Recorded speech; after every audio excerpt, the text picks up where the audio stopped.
With the crazy comments made by Alexander Isak yesterday, I think it is fair to say that he probably will join Liverpool this summer, with him wanting to go. Now in this video, we're going to talk about how Isak actually works in their already incredible front line, and why their attack is about to be one of the best in Premier League history. So let's get into it. Now, I think every single person in the world knows how good Alexander Isak is as a player and why Liverpool want to spend a huge amount of money on him. It's no secret. You look at his goal record, you look at how he scores his goals. It is certainly a way that is very unique, and I personally think he is the most complete forward in today's market. Now, the confusing part of making it make sense is where Liverpool come in with their squad. Ekitike has came in for a lot of money and looked very, very good in his first couple of games for the team, and you don't really want to just put a player like that on the bench. And I do think there will be some games that happens, but I also think majority it won't be, and we will talk about it. Now, this is of course Liverpool's team that they've been playing. Actually, Gravenberch didn't play the last game, but I would think Gravenberch would start. Let me know in the comments, Liverpool fans, do you think Szoboszlai, Gravenberch or McAllister, which 2 out of 3? Because I know that's a big discussion at the moment, but I do think, this is the team they played majority against Bournemouth. Now, Ekitike, we spoke about it in the video the other day, but some of the things that he does is incredible. Personally, I just love the fact that he isn't really like a natural striker, but also can do that work. Most of the time he's picking the ball up in these areas, even coming deeper a lot. And I think with the kind of free roamy Wirtz role that you kind of have now, where he kind of comes down to these areas a lot, it works really well, gets the wingers in behind, and it gives this huge amount of space for Salah down this wing, which is just amazing. So he can go one-on-one and do the things that you want Salah to do.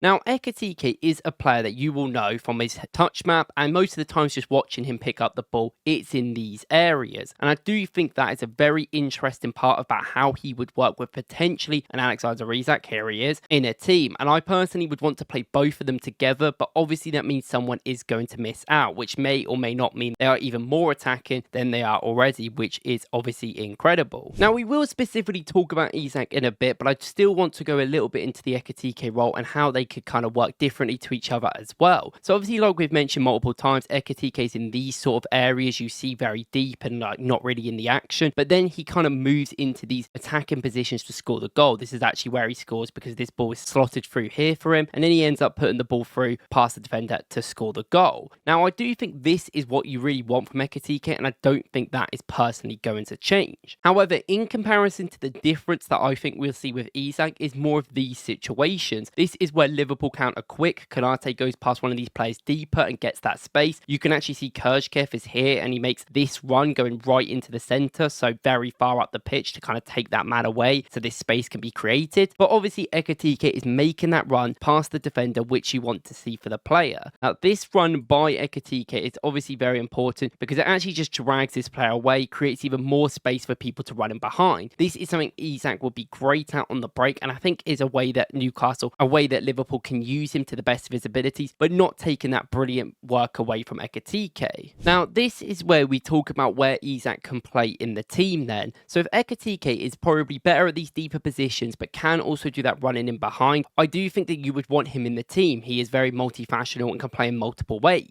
Now, in my eyes, I think you want to play both of them. And I think if I look at the most limited player within Liverpool's attack line and midfield, I'm unfortunately going to say it is Cody Gakpo. And I know that's going to be controversial because he's done a lot for Liverpool and he is still reliable, scoring the other day, of course. I just think Cody Gakpo is a player that you look to replace in these situations. Now, what does that mean for the starting 11? Does that mean Isak starts on the left and Ekitike up front? Maybe. I think one of the key areas is that not only can these two players rotate off each other, but they don't actually have to be like a proper left winger. One of them can be on the wing at certain times and the other one can kind of be as a striker, but there's many times where they can play alongside each other up front. You can have Salah even come a little bit inside or still play on this wide area and have Wirtz roam around. Wirtz can go over to the left side and you can kind of have a bit of a 4-4-2, which on the break I do think can work really well, especially with the fact you think Kershkev and Frimpong will make these forward runs into these areas as well as McAllister will. So very attacking, but I do think it can work. And one of the reasons why I really do say that is because Isak, if you've watched him a lot, he is a very, very good dribbler on this wing. That's what makes him so unique at his ability. Despite him being lanky and tall, he is able to keep the ball in these areas, bring two players around him, but also dribble past them. You look at the next clip here, he has gone in between both of them and actually creates a chance for Newcastle, winning a foul just outside the box. But if he doesn't, if they don't bring him down, he is going to be through and create a good chance for the team.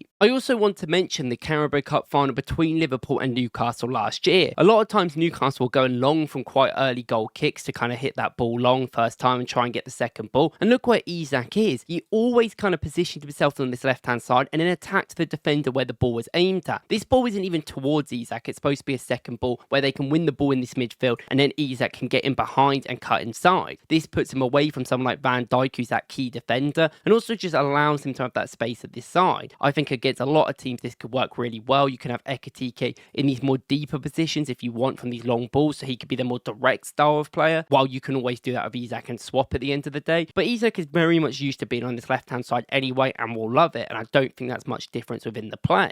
And in terms of them working off each other, I think they can still work off each other brilliantly on this side because they are both quite similar, but they also are very different in terms of, I think Ekitike is a little bit more of a calmer passer and not necessarily that like dribble heavy guy. I think Isak is a way better dribbler right now, and I think he's a little bit stronger as well under challenge. But Ekitike can still drag players away and is very smart with his releases. Now we saw this goal obviously against Bournemouth where Ekitike kind of gets into this side position here and then you see Cody Gakpo in space and then move that action. There's no reason why Liverpool can't do this with their other players. You even have Wirtz be that Gakpo role. You saw a lot in this game, Wirtz kind of go into this central aspect and be that dummy run. But you can even have Isak do that for Liverpool, or Isak be the Gakpo situation. You know, he cuts inside here, Gakpo, and he takes his time brilliantly, you know, going past a couple of players and then obviously shooting about here and rolling it in. There's no reason why Isak's dribbling and power cannot do that. And he can work with Isak and Ekitike on this side in this overlap. And if not, you can even have one in the middle and just have Wirtz out there if you need to. Now, I don't want to be harsh to Cody Gakpo because obviously he's a brilliant player, but I think there is some limitations in this game consistently. I feel like if his dribbling is not up to par, and in this first half it wasn't, he was really caught off the game, and I think there's problems with that where you look at an Isak and Ekitike together, which won't happen. And now in terms of other things, obviously Isak's goal record is incredible, so if you want to get him near the goal as well, that's brilliant, but I do think he is so much more than that, so sometimes I think his dribbling on the left is not going to be a detriment to the team. His pressing, his ability to be good in a challenge and be physical in the air, I think they're all things that maybe Ekitike struggles with a little bit, so maybe Isak can just help him. I also think there's always a way Liverpool could just move into a 4-2-2-2, kind of just move Wirtz out into that left wing position and then put both of them up front. I think that works perfectly well, and especially against the small teams, they will just